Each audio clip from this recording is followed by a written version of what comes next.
Okay, good day printers at meron ako ipapakita sa inyo na isang Ford 64.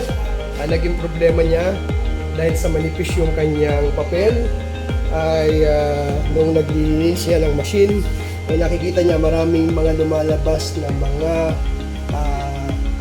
papel dito. So akala niya natuyo ink lang, pero ang totoo ay merong pumasok na papel dito sa rollers. At ito ang nagiging problema kapag manipis yung sakay mo sa machine and then hindi mo napapansin, nag-double sheet siya, paper jam, napunta yung papel doon sa loob. Kaya ngayon, pakikita ko sa inyo kung paano alisin yung mga rollers. Dalawang paraan. Pwede mong tanggalin tong cylinder na to, mas mabilis. Kaya lang ito kasi ay nakasetting na siya sa notebook. So gagawin natin ngayon, tatanggalin natin yung rollers isa-isa para malinis at nawala yung mga nadurog na papel.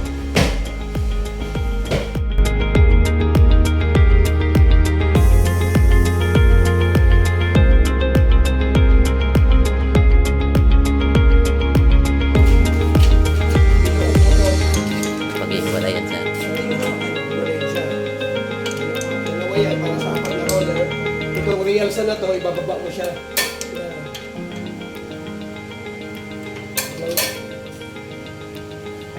Yung mga apat na foam rollers mo, pwede nang tanggalin yan.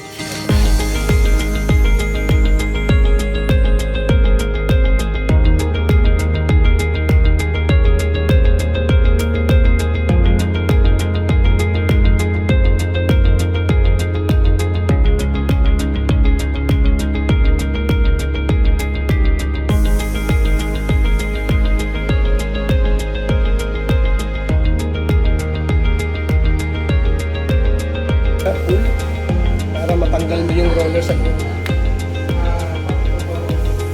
Ayan o. Ito yung criminal.